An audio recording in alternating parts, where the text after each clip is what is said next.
Travel of history channel में आपका स्वागत है। और आज के वीडियो में हम भारत के एक ऐसे व्यक्ति के बारे में जानेंगे जिसने तिब्बत की खोज किया था। विश्व के मानचित्र पर तिब्बत को स्थान दिलाने में उसी व्यक्तित्व का योगदान रहा है। तिब्बत विश्व के नक्शे में कोई स्थान नहीं पाया था और विश्व के नक्शे में उस स्थान को देने का श्रेय इस व्यक्ति को दिया जाता है।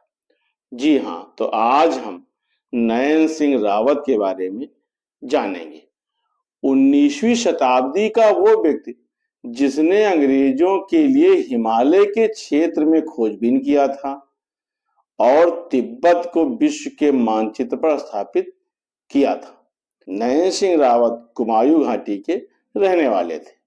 उन्होंने नेपाल से होते हुए तिब्बत तक के व्यापारिक मार्ग का मानचित्रण किया था।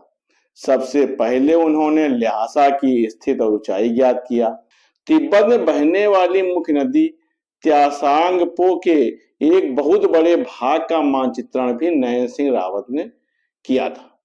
नयन सिंह रावत का जन्म उत्तराखंड के पिथौरागढ़ जिले के मुंशियारी तहसील में मिलम गांव में 21 अक्टूबर 1830 को हुआ था।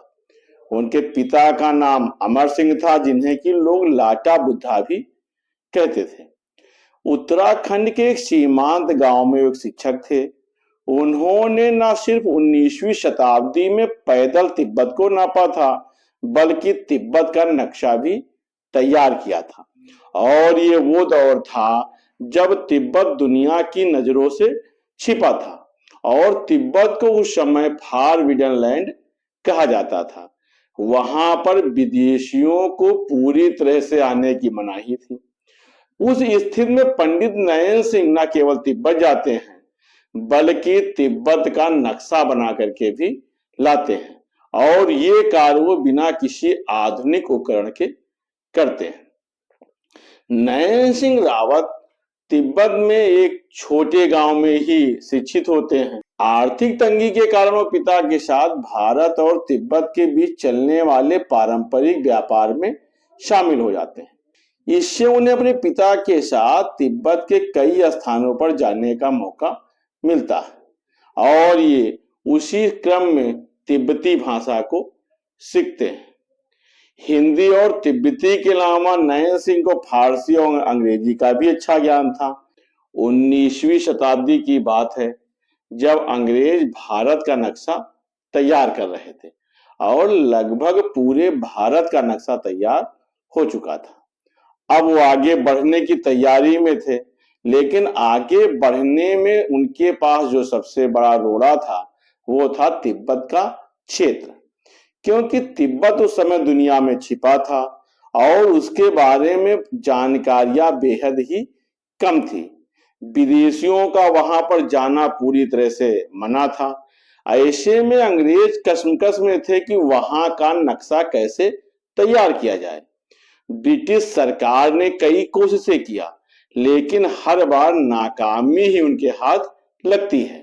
अंग्रेज अफसर तिब्बत को जान पाने में नाकाम रहते हैं।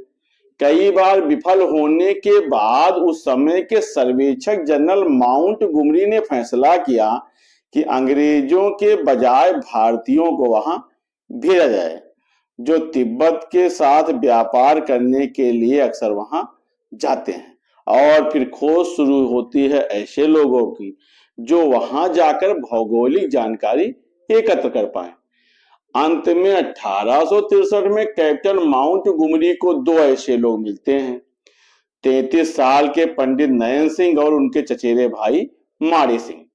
लेकिन सबसे बड़ी चुनौती ये होती है कि आखिर दिशा और दूरी नापने के लिए ये यंत्र तिब्बत को कैसे ले जाएं, क्योंकि यंत्र काफी आकार में बड़े थे और पकड़े जाने पर ऐसे लोगों को जासूस मानकर उन्हें मौत की सजा तिब्बत में दी जा सकती थी। आखिरकार दोनों भाइयों को ट्रेनिंग के लिए देहरादून ले जाया गया और ये तय किया गया कि दिशा नापने के लिए वो लोग एक छोटा कंपास और तापमान नापने के लिए एक थर्मामीटर ले जाएंगे। दोनों के हाथ में एक प्रार्थना चक्र दिया जाता है। प्रार्थना चक्र वो है जिसे कि तिब्बती भिक्षुक अपने साथ रखते हैं, और दूरी नापने के लिए उस समय सबसे नायाब तरीका अपनाया जाता है। नयन सिंह के पैर में 33.5 इंच की रस्सी बांधी जाती है ताकि उनके कदम एक निश्चित दूरी पर ही पड़ सके। इसके बाद उन्हें देहरादून में महीनों अभ्यास कराया जाता है। हिंदुओं की 108 की कंठी के बजाय उनके हाथ में जो माला पकड़ाई जाती है उसमें 100 मनके ही रहते हैं ताकि गिनती आसानी से की जा सके। भले ही उनके पास उस समय उपकरण बेहद साधारण रहे हों, लेकिन उनका हौसला असाधारण था। 1863 में दोनों भाइयों ने अलग अलग राह पकड़ी। नयन सिंह रावत काठमांडू के रास्ते तिब्बत की ओर निकले, जबकि उनके भाई मारी सिंह कश्मीर के रास्ते तिब्बत को निकलते हैं। लेकिन मारी सिंह का हौसला टूट जाता है और पहले प्रयास में वो नाकाम हो जाते हैं और कश्मीर से ही वापस आ जाते हैं। लेकिन जीवट नयन सिंह अपनी यात्रा जारी रखता है और वो मनके में गिनते हुए 2000 जब मनके चलता है तब ये माना जाता है कि उनके द्वारा 1 मील की दूरी तय की गई है। इस प्रकार से नयन सिंह चलते हुए तिब्बत को पहुंचते हैं और अपनी पहचान छुपाकर बौद्ध भिक्षु के रूप में रहते हैं। वो दिन में शहर में टहलते हैं और रात में किसी ऊंचे स्थान पर जाकर तारों की गणना करते हैं और जो गणना वो करते हैं उसे कविता के रूप में याद करते हैं, बाद को कागज में लिखकर अपने प्रार्थना पत्र में छिपा देते हैं।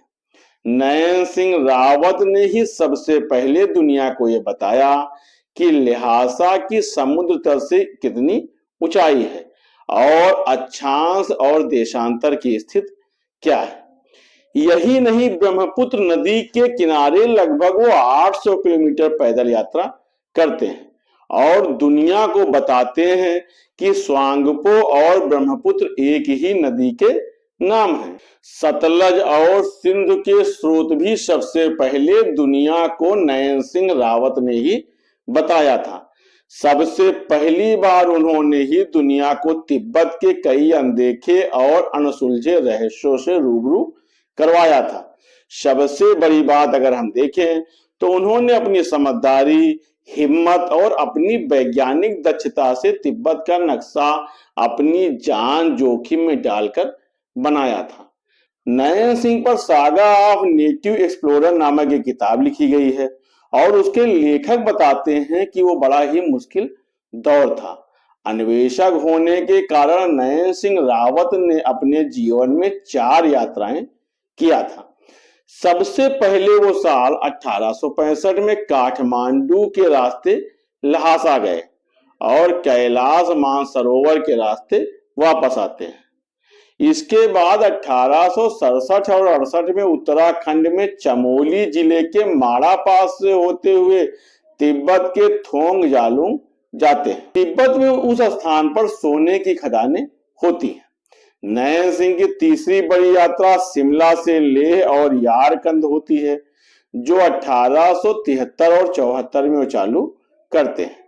नयन सिंह सबसे अंतिम यात्रा 1874 और 75 में करते हैं और लद्दाख से ल्हासा जाते हैं, फिर वहां से असम जाते हैं। इस यात्रा में वो ऐसे इलाकों से गुजरते हैं जहां दुनिया का कोई आदमी नहीं पहुंचा होता है।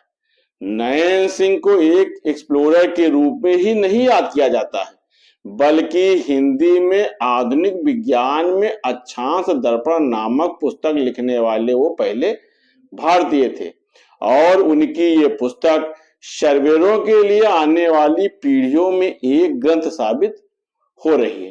कहा जाता है कि नयन सिंह इस खोज में 16 साल तक अपने घर नहीं आते हैं और उनके घर वाले उन्हें मृतक समझ लेते हैं, लेकिन उनकी पत्नी को विश्वास रहता है कि नयन सिंह रावत जीवित हैं और इस विश्वास के बल पर वो प्रत्येक साल उनके लिए ऊन का एक कोट बनाती है। 16 साल बाद जब नयन सिंह अपने घर आते हैं तो उनकी पत्नी उन्हें 16 कोट उपहार में देती है। नयन सिंह रावत के इस उपकार से ब्रिटिश शासन कभी मुक्त नहीं होता है। ब्रिटिश राज उनके कामों को काफी सराहता है। ब्रिटिश सरकार ने 1877 में बरेली के पास 3 गांवों की जागीरदारी उन्हें पुरस्कार के रूप में दिया था। इसके अलावा उनके काम को देखते हुए companion of the Indian empire का खिताब भी नयन सिंह रावत को दिया गया था। इस सम्मान के अलावा अनेक संस्थाओं ने उनके काम को सराहा है और एशिया का मानचित्र तैयार करने में उनके योगदान को सर्वोपरि बताया है। रॉयल जियोग्राफिकल सोसाइटी ने नयन सिंह रावत को स्वर्ण पदक देकर सम्मानित किया था। भारतीय डाक विभाग ने उनकी उपलब्धियों के 139 साल बाद 27 जून 2004 को उन पर एक डाक टिकट भी निकाला है। अथातो घुमक्कड़ जिज्ञासा लिखने वाले राहुल सांकृत्यायन नयन सिंह रावत को अपना गुरु मानते थे। नयन सिंह रावत का कद इस कदर था कि उनकी मृत्यु की खबर दुनिया भर के अखबारों में प्रमुखता के साथ छापी जाती। पंडित नयन सिंह रावत को उनके इस अद्भुत कार्य के लिए देश और विदेश में कई पुरस्कार प्रदान किए गए थे। कर्नल यूले ने कहा था कि किसी भी अन्य जीवित व्यक्ति की तुलना में एशिया के मानचित्र तैयार करने में उनका योगदान सबसे ऊपर रहा है।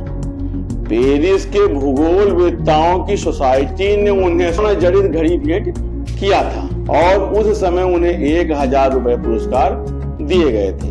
नयन सिंह रावत की यात्राओं पर कई किताबें प्रकाशित हुई हैं। इनमें डेरेक वालेर की द पंडित और शेखर पाठक और उमा भट्ट की एशिया की पीठ महत्वपूर्ण पुस्तकें लिखी गई। इस महान अन्वेषक नयन सिंह रावत का 1 फरवरी 1895 को दिल का दौरा पड़ने से निधन होता है।